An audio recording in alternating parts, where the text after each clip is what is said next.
Carpenter. Let's talk about one of his movies, Halloween, because uh Jason Blum recently did an interview about this franchise. Well, the franchise, because he says he doesn't even have the rights to Halloween anymore because they only had a 3 picture deal in regards to that whole situation. So now the rights are up in the air. I don't know who owns it now or who's planning on bidding on it or who's gonna grab it. But yeah, so now Jason Blum said that he has sights on 2 other popular horror franchises it wants to have a hand in making.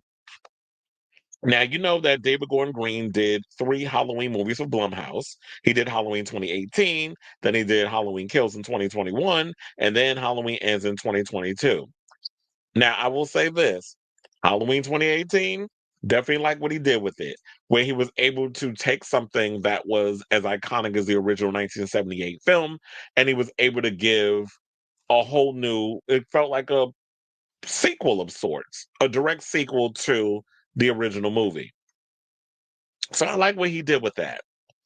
Halloween Kills, it was literally just the Empire Strikes Back of the franchise. What was just Michael just he escapes, walking around, murdering anybody that gets in his way. There were certain things that was in that film that kind of just made my eye roll, but I just went on for the ride. Even some of the kills, like one of the kills that irritates me in that freaking movie is the black woman who's watching her husband being murdered in the kitchen. That sequence alone irritates me because I'm like, okay, you're doing too much.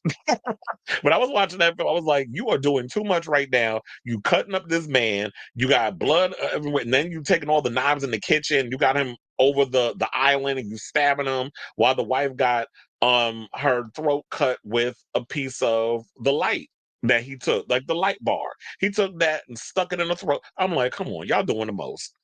And Halloween Ends, even some of the writing in that movie was atrocious too. But then and then y'all wasted Kyle Richards as, you know, Lindsay. I did not like what y'all did with the Tommy character. You don't want to know something, and I like Anthony Michael Hall, but I will say this: Paul Rudd made a better Tommy than um what y'all did with that character with Anthony Michael Hall. And like I said, I like Anthony Michael Hall. I've loved him ever since he was a part of the Brat Pack. And then he went on and did oh my god, what's the name of that show that was based on the Stephen King book? They made a show version of the movie, and Christopher Walken was in the movie too, where he could see the visions and all the stuff. I don't know why that name is escaping me right now. But y'all can let me know in the comments what's the name of that damn movie. But nevertheless, to get all that out, and then Halloween Ends. I didn't mind Halloween Ends. I liked Halloween Ends. It should have just been a separate film. It should be part of a trilogy. I just think that they didn't have an initial plan to do a trilogy. They just threw something together, and then it was just like, okay, y'all just gonna eat it up, and that's what that was. And then on top of that, what irritated me is y'all wasted Laurie Strode. She started out strong in the first one, just confine her to the damn hospital bed in the second one, and then the third one, you made it more about this Corey Cunningham than you did her. So she didn't even get her resolution until like the third act, where it was like, oh wait, I think after David Gordon Green and Danny McBride was writing the script, they were coming across like, oh yeah, I forgot. This is a Halloween movie. Laurie Strode's in it. We got to incorporate her somehow. So y'all just threw her in at the end, where all of a sudden Michael comes into the house because Corey Cunningham stole his mask and it was giving him powers, kind of like Christine, where the car was kind of making the kid, evil or whatever. They was like their companion, the co-dependency was they were feeding off each other. So that's kind of what irritated me. Artie Cunningham, because that's what his name was in the movie, in Christine, which is another favorite of mine, John Carpenter movie that I love. But so then they were doing it, and then all of a sudden he winds up in the house. They're fighting each other, and it was like, okay, now this is giving me Halloween H2O vibes, where y'all rush that damn that fight sequence, and then y'all rushing it again. So I'm at a point that if y'all decide, whoever decides to revive this Halloween franchise, can y'all just revive it to a point of the alternate universe with Danielle Harris's Jamie Lloyd, where we could just take place from Halloween 4. We can get rid of Halloween 5. I hated that damn movie. And then we could pretend Rachel's not dead. So Rachel survives. uh Jamie Lloyd survived. Well, Jamie Lloyd didn't die, but I mean at all. But we could have it like she's dealing with her own traumas or whatever the case is in her life, and Michael's trying to get her. Can we create that alternate universe and she gets to have her come up in? Like that's what we need because justice for them characters in them movies. Because after Halloween 4, and I love Halloween 4, Halloween 5 was trash. Remember, give me started on Halloween 6. Oh wait, now that I think about it, she did die. They killed her off in the beginning of Halloween 6. That was the one where they had uh as I said before, Paul Rudd playing Tommy. Tommy, he played Tommy. So, um, Tommy Do. Why was I? I can't remember his damn last name, and I said it earlier. But anyway, he played Tommy, and then he was in that film. So we need to just get rid of them other movies. So whoever comes in, that's what y'all need to make happen with it. And look, Danielle Harris wants to do it, even though we've heard her reputation isn't the nice. She ain't the nicest. But for the most part, let's get that movie off the ground. So to get into the rest of the story, because I know I went on this long tangent about Halloween, because whenever I talk about Halloween, I love that franchise. That I have my grievances when it comes to dealing with that movie. So, with that being said, he was asked if he had a white whale in the genre space, meaning a movie or franchise that he'd killed to be involved with. He said Friday the 13th and Freddy Krueger. Those are my two white whales. He said, we're always haggling. I make a run at them every day. I will never give up on the quest. And if they make one without me, I'll chase the next movie. There's also been as y'all know, there has been chatter, or maybe you don't know, about a Jason universe because it's been over 15 years since we had a Friday the 13th movie. The last one we had was the reboot with Jared Padalecki in that situation. But they're talking about that we have a couple. They have a couple of Friday the 13th movies in the works, including, excuse me, short films, feature length movies, video games.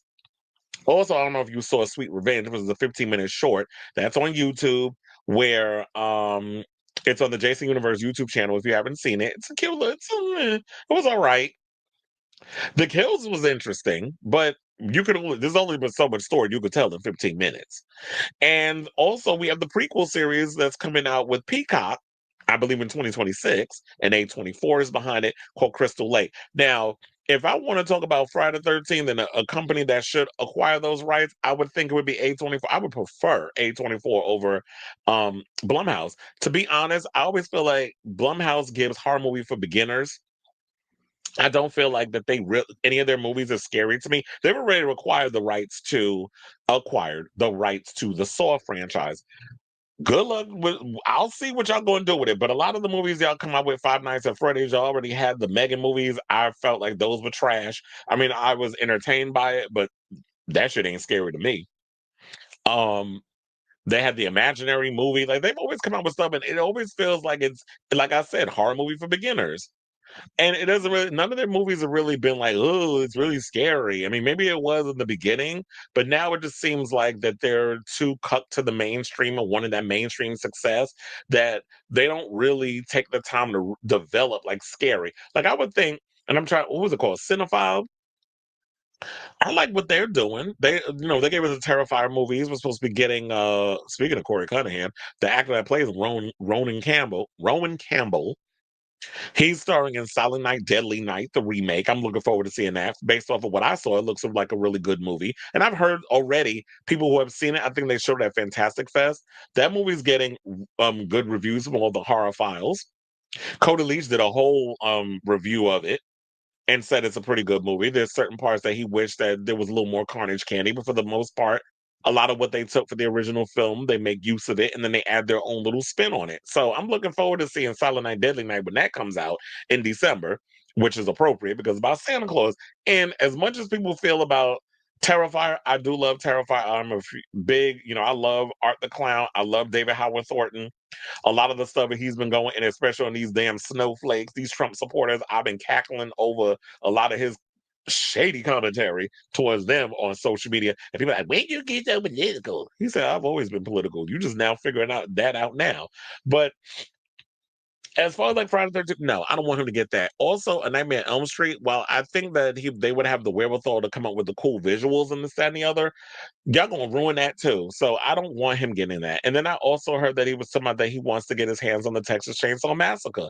And I believe Glenn Powell and another producer, one of the guys that did Strange Darling. Oh my God. If y'all have not seen Strange Darling with Kyle Garner, I implore you to see that film. Love that freaking movie. That movie surprised the hell out of me, and I was obsessed with it. I think it came. Didn't it come out this year? That's definitely going to be on my list of best favorite movies of 2025. So I think they're behind the Texas Chainsaw Massacre. I don't know if there's a studio that has picked that up, but for the most part, I don't want him getting his hands on that either. So, in regards to the whole Freddy versus Jason situation, I love Freddy, I love Jason, I love that whole franchise. But it also made me wonder this as I exit out of this whole story. Do you guys think that in 2025 there is a place for Freddy, Jason, Michael? Well, Michael Myers that came out in 2018, so I guess at the time it still was. There still is an audience that loves Michael Myers. But do you feel like Freddy, Jason, Leatherface, like those icons that we grew up with in like the 80s and 90s, do you feel like they could fit in the 2025 era? Because I feel like when it comes to horror, now don't get me wrong, horror is a reflection of the times. And I guess maybe Leatherface would work because y'all just watched that Ed Gein show, and that show did very well on Netflix. And Texas Chainsaw Massacre was based on Ed Gein's story. So maybe there is an audience out there for, and I think it's with slasher movies, if you have a really cool idea, you can make it work. I mean, who doesn't want to see teenagers getting hacked up at a summer camp? And then Freddy Krueger, like he's somebody that kills you in your dreams. If you can come up with really cool, elaborate dream sequences, it could work. So, but I do think that it's time for Hollywood to come up with their own Freddy, Jason, Michael Myers, and Leatherface, and maybe even Pinhead. Like, we need to come up with our own. This new generation got to come up with their own boogeymen because y'all working these other boogeymen to death. But like I said, if there's a story out there, we can make it happen. So I still let's say, what do you guys think of this story? What Jason Blum said in his recent? It was an interview that he did with Variety when he was talking about all of this. Um, and as much as I like there's just some things. I'm not going to be too shady towards Blumhouse. There's just a couple of things that come out from them. But for the most part, when it comes down to horror, I get my horror fix from other places. Blumhouse ain't never been at the top of my list, but if they come out with something that's remotely interesting, I'll definitely check it out. But also, wait, is Black Phone part of Blumhouse? I gotta look that up. Hold on. Because I'm like, well, then they got a good one.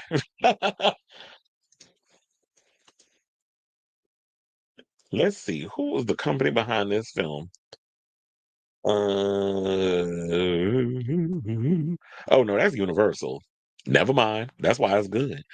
Because it's part of Universal.